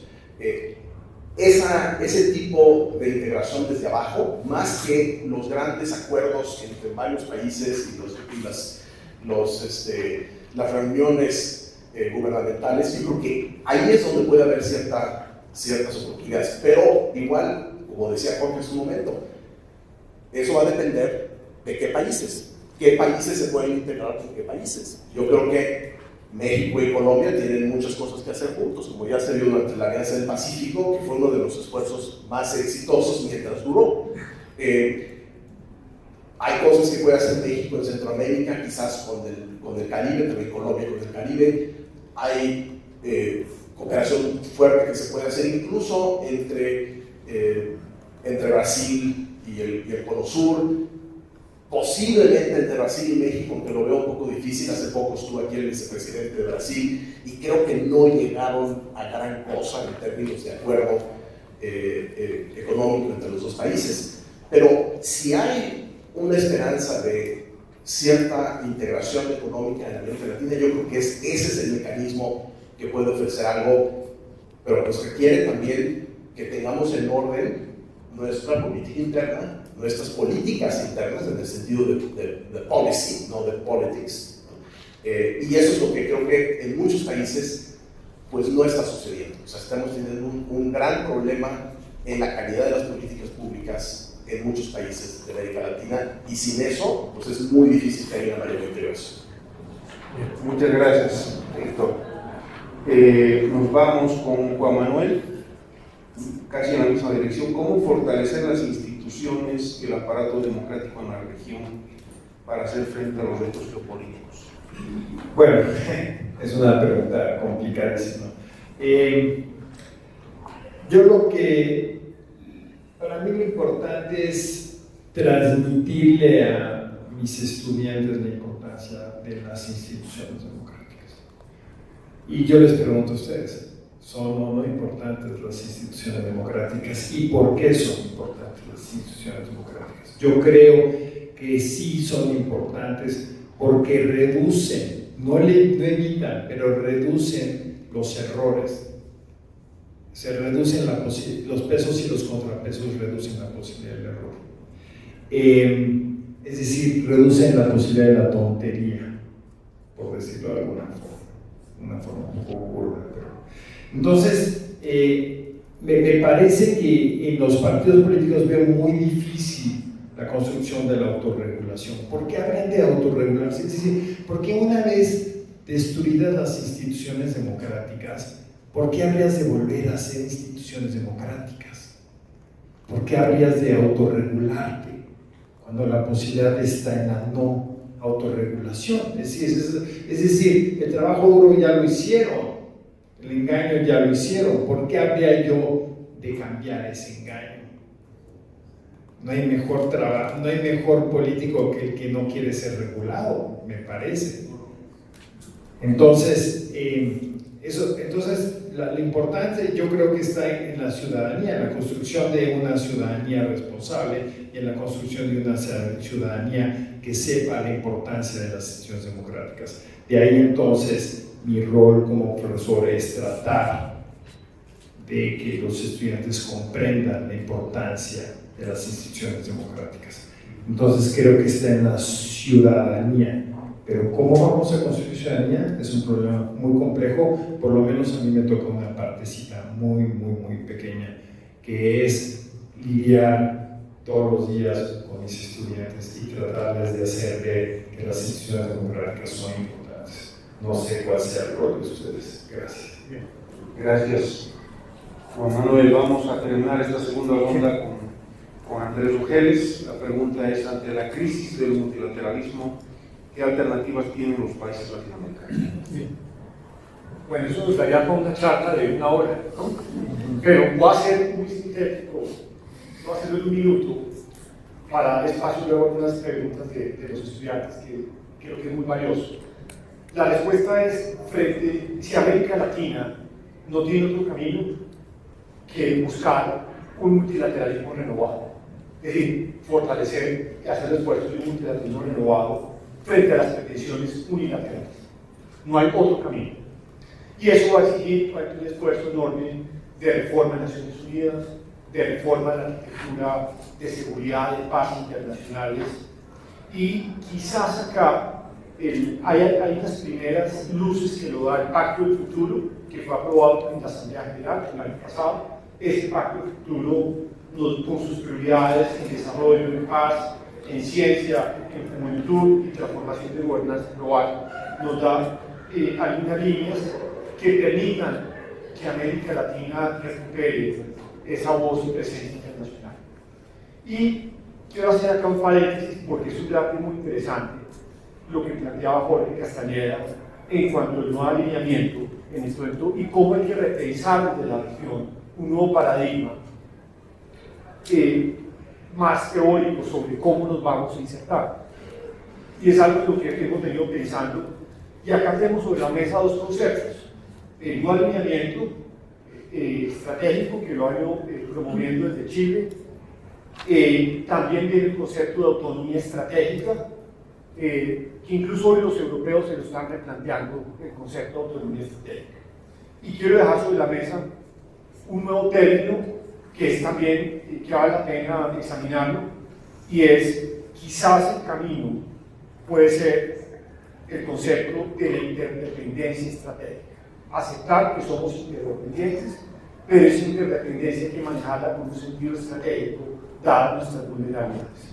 Entonces quizás ese puede ser una línea hacia adelante, pero lo dejo ahí para cerrar y abrir espacio a las preguntas de los estudiantes. Quizás yo lo que sugeriría es hacer una ronda de varios y muy rápidamente para que luego poder concluir con las palabras de la embajadora, ¿no? Dale.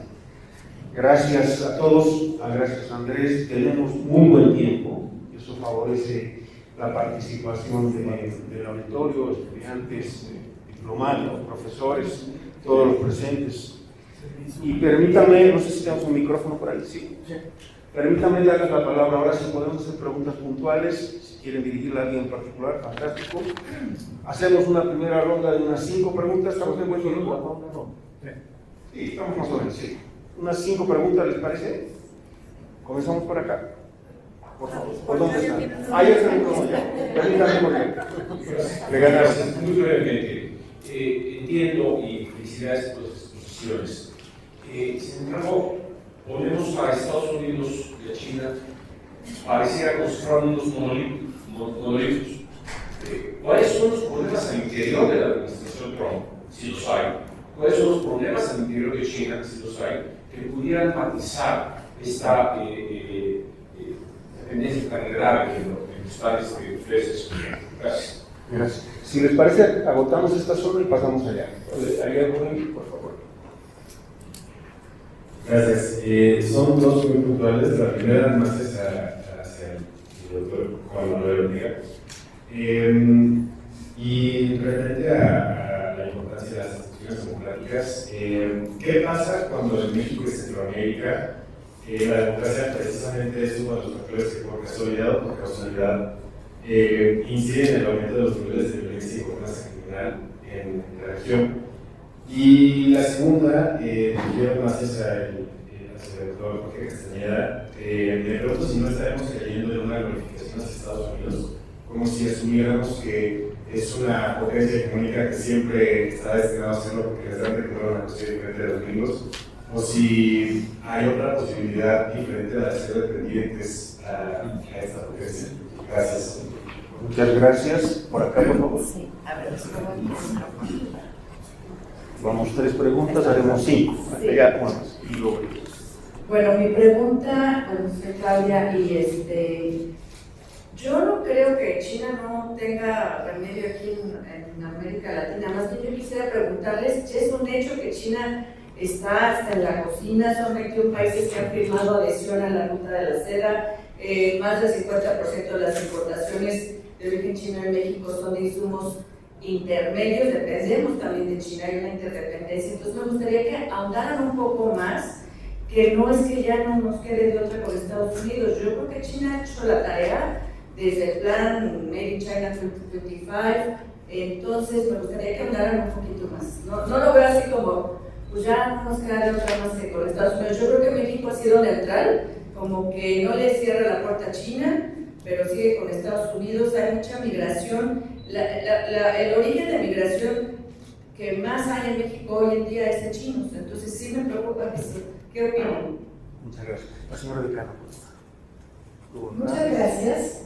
Para quien quiera contestar esta pregunta en el panel, pienso que la democracia ha pagado los platos rotos de una crisis de gobernanza. En realidad, es una crisis de gobernanza que se refleja en una crisis de la democracia. Y pensando cómo reconstruir la gobernanza, lo intentamos en el marco de construcción de democracias. O sea, quisimos construir instituciones democráticas de acceso a poder, y a la vez quisimos hacer marcos de gobernanza efectivos. Y no salió. Y pareciera que a lo mejor tenemos que pensar en modelos, ya no bajo un marco democrático, sino más autoritarios. Y la pregunta es, en estos marcos más autoritarios, ¿es posible generar modelos de gobernanza que nos permitan tener mejores políticas públicas, como dice Héctor, que permita resolver algunos problemas profundos de desigualdad? No porque esté dando por muerta la democracia, sino porque quiero ser realista. Muchas gracias. Por acá, por favor. Tenemos 2 más. Uno, allá el joven. Por acá. Por acá, señor. Escuchando un poco acerca de que fue difícil, por supuesto, pronosticar pasos después de Trump, pero viendo un poco cómo vienen las tendencias para las próximas elecciones de 2026 en Estados Unidos, si bien está perdiendo el respaldo los republicanos en parte relativamente de la economía de Estados Unidos, no se ve una clara ventaja hacia los demócratas, no sigue habiendo un gran descontento hacia los demócratas. Entonces, viendo a MAGA y a JD Vance como quizás uno de los posibles candidatos fuertes del Partido Republicano, ¿no creen que esta tendencia que mencionaba, o este desastre geopolítico que representa Trump para Latinoamérica, podría seguir continuándose a través de MAGA y lo que representa JD Vance, o que vaya a estar en su momento? Muchas gracias. Terminamos con un joven que allá al fondo ya son 6 y pasamos, ya aquí nos levantan una más 7. Con el joven y venimos acá y cerramos, por favor. Sí, un poco en virtud de lo comentado respecto a China, me parece muy importante vislumbrar todo en sí el historial que ha pasado en los últimos, específicamente 3 años, pero sobre todo en este mes, o sea, mientras aquí se tenía la visita de Estado de Marco Rubio, del otro lado del mundo, que estaban reunidos tanto Narendra Modi de la India, Xi Jinping, el líder coreano, o sea, los principales jefes de Estado y actores de aquel otro continente. Y yo creo que esto es una señal importante de lo que puede acontecer próximamente. Y aterrizándolo un poco aquí al contexto mexicano, pues estamos en aras de la renegociación del Tratado México, Estados Unidos y Canadá del TEMEC para el próximo año. Y en ese sentido, con esta presión que se está ejerciendo desde Asia, pero a la par con el natural negociación diaria que hay con la administración de Trump, ¿qué se puede esperar de esta renegociación? No solo en un ámbito comercial, sino también de un movimiento político que se pueda dar. Gracias. Muchas gracias. Terminamos con la última pregunta. Por acá. Acá hay un micrófono. Gracias. Gracias. Un poquito conectando algunas de las ideas que han establecido todos, me gustaría conocer su punto de vista sobre cómo incorporar el creciente papel de los actores no estatales, y me refiero a los lícitos, sobre todo las corporaciones, en un momento en el que el sistema, ¿no?, o el sistema de sistemas, como lo conocemos, está llegando al fin de una época y viene a otra, y cómo pueden estos actores no estatales, cuando estamos acostumbrados a pensar en estados como la unidad central, pueden contribuir o no a tal vez hacer frente al agotamiento de las instituciones democráticas, muchas otras que incluso parecen ser los que están revitalizando el mundo a pesar del espagueti que ya mencionaba Héctor. Gracias. Gracias. Ya una última. Son 8. Gracias. Prometo ser breve, gracias. Mónica Laboda. En esta ecuación que mencionan, ¿consideran, en su opinión, que Europa juega algún papel para América Latina, pensando de cara a CELAC, la firma del acuerdo con México, en fin, una serie de eventos en los cuales todavía Europa pudiera llegar a ser una oportunidad para América Latina en estos grandes desafíos globales? Gracias.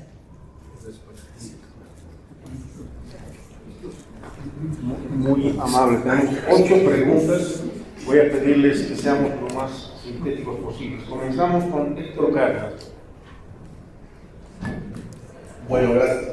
No las voy a tomar en el orden exacto, sino voy a tratar de hacer una síntesis de las preguntas. Yo creo que hay que, sobre el tema de las dificultades que tienen tanto Estados Unidos como China internamente, yo empezaría por Estados Unidos y creo que los rumores de su muerte son grandemente exageradas, como decía Mark Twain. Entonces, todavía, o sea, a pesar de todos los problemas que puede tener Estados Unidos, y ciertamente hay un problema interno fuerte, no tanto por la parte económica, sino también la parte social y política. Me parece que todavía la economía norteamericana es una economía de una gran fortaleza.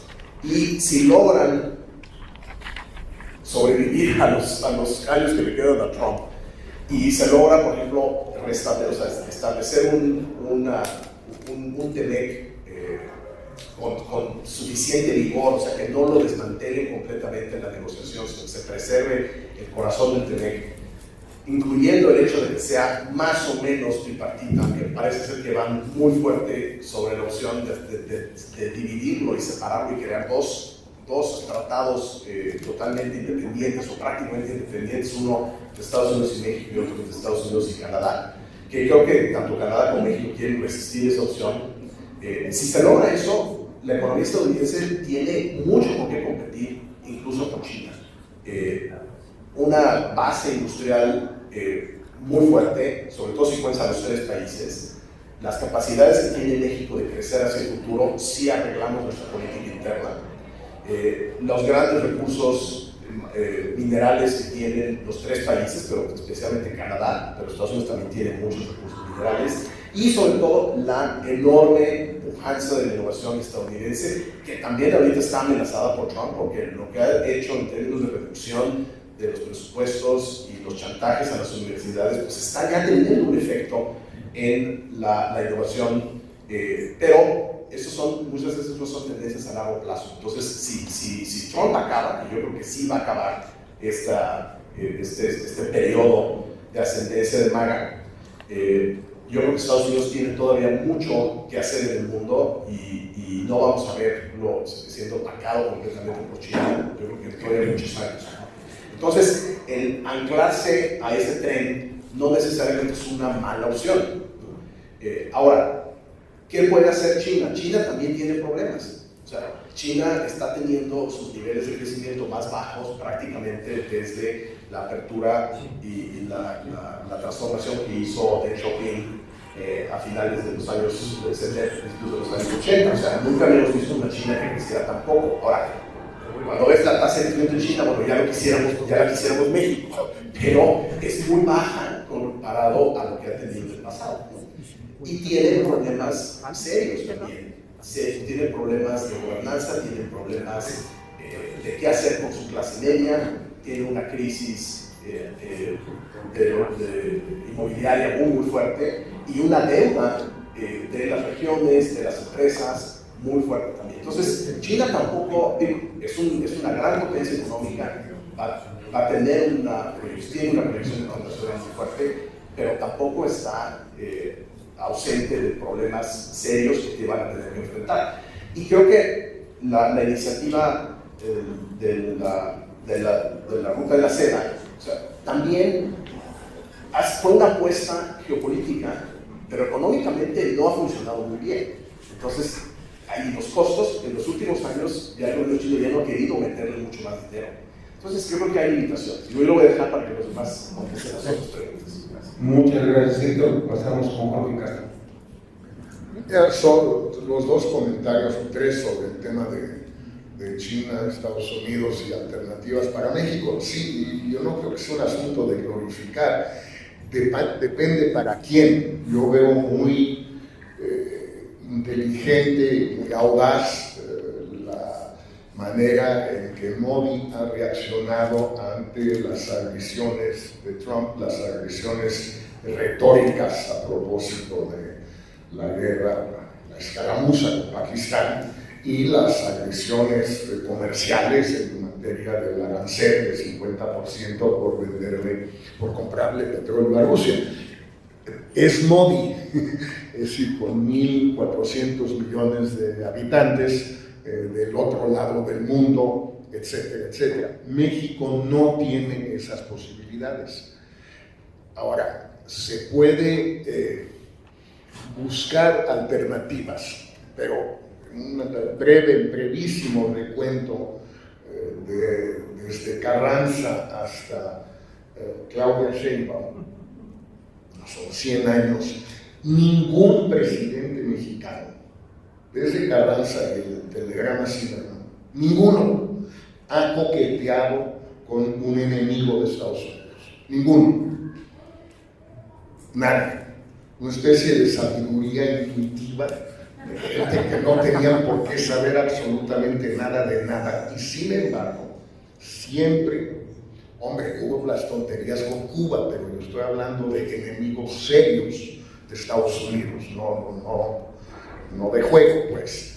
Nunca, ni con Alemania en la Primera o la Segunda Guerra Mundial, ni con la Unión Soviética durante la Guerra Fría, y ni con China ahorita, para los 3 presidentes donde ha sido pertinente el tema, o sea, Calderón, Peña y López Obrador, y ahora Claudia, pues son de partidos distintos, de generaciones distintas, de ideologías distintas, y López Obrador, tal vez por desidia, por descuido, por ignorancia, permitió eso que decías tú de comercio, es decir, permitió que llegáramos a un déficit con China de 11-1.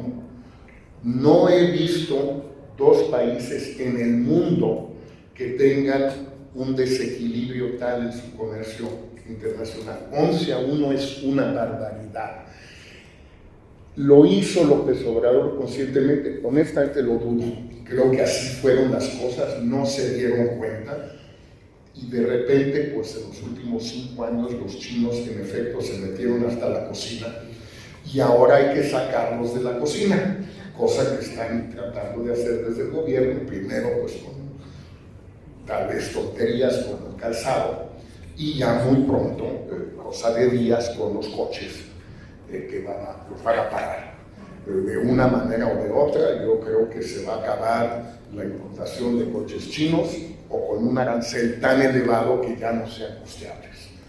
Y va a costar mucho trabajo, insisto, sacarlos de la cocina.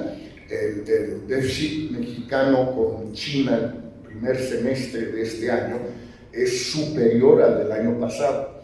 Es decir, todos los esfuerzos que se le prometieron a los gringos que íbamos a hacer, pues no han resultado. Entonces, pues, lógicamente han de estar muy molestos. Y el problema es que, insisto, no somos la India, ni Brasil, ni Sudáfrica tampoco. O sea, no resistimos un manotazo de Estados Unidos. Simplemente no hay capacidad en México económica, política, cultural para resistirlo, no la hay. Y por eso vuelvo y termino, esta intuición bastante enigmática, si vemos de quiénes se trata, son como 15 presidentes de horizontes totalmente distintos, desde Cárdenas hasta Miguel Alemán. O sea, nadie, nunca coqueteamos con nadie, no lo hicimos. Incluso recordamos algunos, muy pocos, pero recordamos algunos en plena Guerra Fría. Cada vez, el único vuelo que había de América Latina y Estados Unidos a Canadá a Cuba era vía México. Bueno, pues en frente de la sala de abordaje de los vuelos de Cubana y de Mexicana a Cuba, ¿te acuerdas? Mucho antes de que estuvieras allá, había un comisionado de la Federal de Seguridad y de la CIA tomándole fotos a cada persona que tomaba el avión a Cuba. ¿Por qué? Porque nos lo pedían los gringos. ¿Y por qué no les dijimos que no? Pues ¿por qué no? Así de sencillo. Muchas gracias, señor. Jorge, Juan Manuel, tenemos un minuto, dos, por favor, y Andrés ha cedido su tiempo. Gracias, gracias, rápido. Estaba revisando el Latino Barómetro, por ejemplo, y me sorprendió que el Latino Barómetro muestra que los ciudadanos latinoamericanos o no saben o no conocen el rol de las instituciones o les encantan los gobiernos autoritarios, una de dos. Sí, yo creo que Alonso Luján ya desde 1997 escribió un artículo por ahí en Foro Internacional sobre las tendencias autoritarias de los gobiernos democráticos. Y lo que ahora vemos, esto es mucho más real. Sin duda alguna, la democracia, al reducir la posibilidad de la concentración del poder, hace que las decisiones sean más lentas, sean más complejas. Me parece que sí. Una constitución sistema que permita la toma de decisiones más rápido y eficientes con democracia, evitar una crisis de la gobernanza sería el problema que vamos a ver. Gracias. Muy amables, muy agradecidos a todos por la administración del tiempo, por sus ideas tan importantes para este debate. Vamos a pedirle ahora a Andrés que nos permita. Yo doy mi tiempo a la embajadora. Perfecto. Por favor. Perfecto. Entonces, embajadora Roberta Lajús, por favor. Adelante. Muchas gracias por esta invitación. me siento muy honrada de que me den la palabra al último con la oportunidad de enmendarle la plana a todos los panelistas. Y muchas gracias, es la primera vez que estoy aquí en este campus y estoy muy impresionada. Yo quisiera iniciar estas breves palabras dándole las gracias a Andrés Rugeles, en primer lugar por haber venido a México, ¿verdad? Y sobre todo por buscar a través del CORI que intercambiemos más, que tengamos una relación más cercana entre el CORI y COMEX, y bueno, y con el ámbito académico. Qué emoción ver que nos acompañan tantos estudiantes y profesores hoy en la mañana para que esto sea más amplio, a que nada más nos sentemos a dialogar en una mesa, CORI y COMEXI. Y sobre todo, Andrés, muchas gracias por mantener este optimismo respecto a la integración latinoamericana, porque hace mucho que yo no escuchaba una voz tan fuerte, tan vigorosa, con tantas ideas como las que nos has traído hoy a la mesa. Y eso es importante porque tenemos que tener presente que somos parte de América Latina, que así nos ve el mundo, que dentro de la Organización de las Naciones Unidas y dentro de todos los foros internacionales tenemos que actuar juntos si vamos a tener una voz, tenemos que dialogar previamente entre nosotros y tenemos que presentarnos como somos América Latina.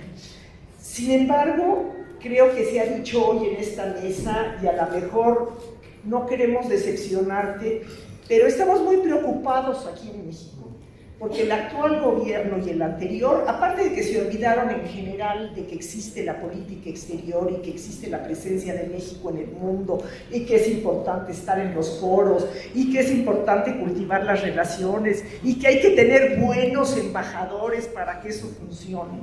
Aparte de que se le ha olvidado todo eso, se ha peleado con los países de América Latina, han roto relaciones con Perú, ha roto relaciones con Ecuador, pero por las causas más pedestres, y tuvimos una relación pues muy difícil con Bolivia, que bueno, más o menos ya se superó, pero esto ha echado abajo el esquema más interesante y más pragmático y más funcional de integración que era la Alianza del Pacífico. Y esto a mí me rompe el corazón, porque no nada más es la dificultad para relacionarnos entre nosotros en América Latina. Mi último puesto fue embajadora de México en España y era increíble la atención que nos prestaban en España, los potenciales inversionistas, el gobierno, todas las relaciones que se derivan de España con el resto de Europa, como Alianza del Pacífico. Terminamos siendo íntimos amigos los 4 embajadores porque íbamos juntos a hacer las presentaciones, no solamente en foros en Madrid, viajábamos por toda España. Nosotros, cuando venían funcionarios de Bruselas, de la Unión Europea, nos llamaban a los 4 en su conjunto. Entonces, eso estaba funcionando. Y eso, qué pena decirlo, lo echamos a perder los mexicanos. Y entonces, pues estamos un poco desanimados. Y te agradecemos mucho que vengas a llamarnos la atención y que busquemos ese entusiasmo por volver a establecer el diálogo entre nosotros y no tengo más que celebrar. Se han dicho cosas muy inteligentes esta mañana, no voy a repetirlas, pero sí quisiera mencionar tal vez lo que no se ha dicho. Juan Manuel Riquelme nos ha hablado de la importancia de la democracia y nunca es suficiente lo que nos tenga que decir, y nunca es suficiente. Voy a venir a tu clase para acompañarte, para que yo también tratar de convencer a tus alumnos, porque cuando dijiste con toda convicción, eso es lo que yo estoy haciendo, es muy importante. Y bueno, ¿y yo qué estoy haciendo, verdad? Quiero venir a tu clase. Pero hay 2 cosas que no se mencionaron. Una es la ideología, que es el elefante en la sala. Son 2 elefantes en la sala que tenemos y que están juntos, ¿no? Son elefantes gemelos, están pegados. La ideología y el populismo. O sea, estamos viviendo en América Latina una etapa muy difícil, porque por ideologías anquilosadas, equivocadas, que nos ciegan, que nos impiden ver el futuro, Estamos cayendo en populismos que se dicen de izquierda o de derecha, yo no sé ni qué son, ¿verdad? Porque son unos híbridos que no tienen ninguna redención, ni siquiera desde el punto de vista de lo que consideramos que era la izquierda o que era la derecha, no lo sé. Pero hay una polarización muy grande en América Latina por estas ideologías, y entonces hace mucho más difícil entendernos. Lo vemos, por ejemplo, por citar un ejemplo de lunes, la CELAC condena el asalto sobre la barca que llevaba 11 personas por parte de Estados Unidos, y cada vez un número más grande de países, y luego Guatemala levanta la mano y dice yo también, yo estoy en contra. Entonces pues no se puede emitir un llamado con fuerza para impedir algo que sí, que es atroz que esté haciendo Estados Unidos. Ojalá en eso hubiéramos tenido la capacidad de tener un punto de vista de condena, porque eso sí es lamentable que se vuelvan a echar balazos en el Caribe, que, bueno, no sé, vamos a estar como en Afganistán o como en Irak o qué, y que no se gana nada, porque lo sabemos muy bien. Entre más eficaz es Estados Unidos en combatir el narcotráfico por mar, más probabilidad que todo ese tráfico, todo el camino de la droga que va de América del Sur al mercado más grande del mundo, en Estados Unidos, entonces se desvía y va por la vía terrestre, corrompiendo todas las aduanas y todos los gobiernos que están en su camino. Yo recuerdo clarísimamente como en 1983 estaba yo acompañando al canciller de México, a Bernardo Sepúlveda, en su interlocución con el jefe de las Fuerzas Armadas de Estados Unidos, que vino a informarle por cortesía que en adelante se iba a sellar la península de Florida con la Marina y la Guardia Costera de Estados Unidos, y por esa cortesía al país que más y mejor cooperábamos con Estados Unidos en el combate a las drogas nos lo informaron. Yo tomaba las notas, estaba muy emocionada, era la primera ocasión que me tocaba estar en este tipo de reuniones con el canciller. Esto fue en 1983, en 1985 ya se había mudado la ruta de la droga a México. Ustedes recuerdan el incidente muy grave que todavía nos están cobrando los platos rotos por el asesinato de Quique Camarena, porque ya la ruta de la droga se había, por la eficacia de la Marina de Estados Unidos, muchas gracias, se vino a Centroamérica y a México, y ya los carteles tomaron esta preponderancia. Entonces,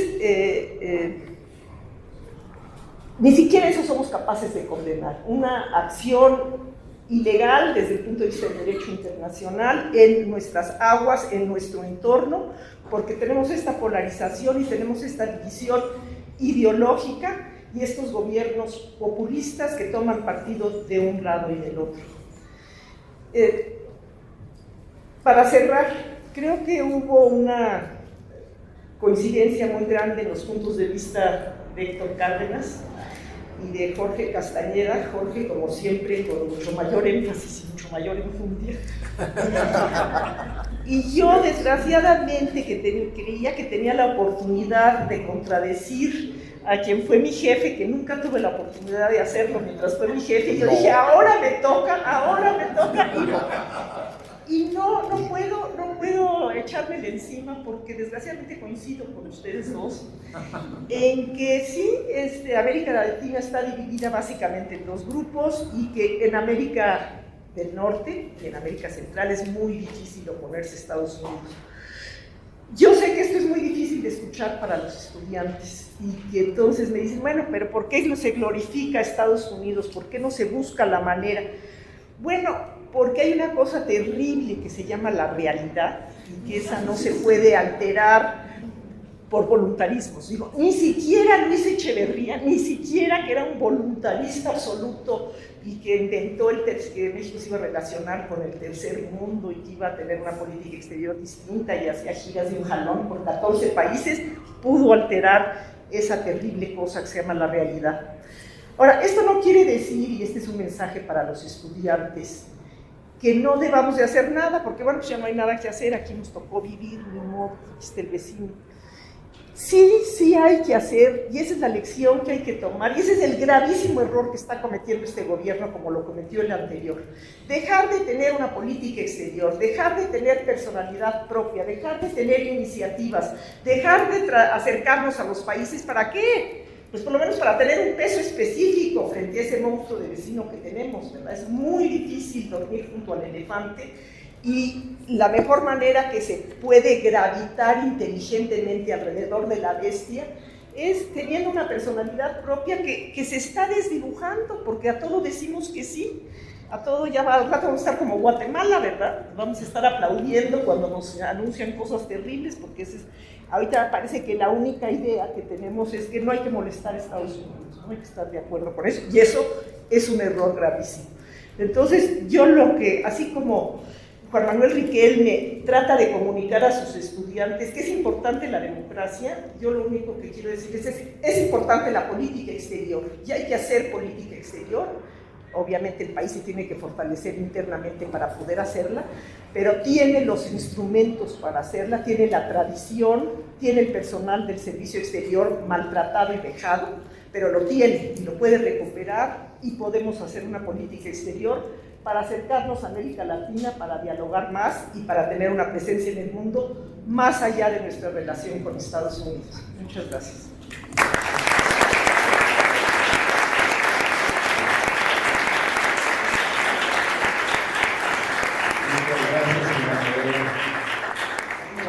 Andrés, que nos dedique unas palabras para decir, por favor. Yo preparé un PowerPoint de unas 50 láminas. No, simplemente finalizar agradeciendo y pidiendo a ustedes un gran aplauso a los miembros del panel, por favor.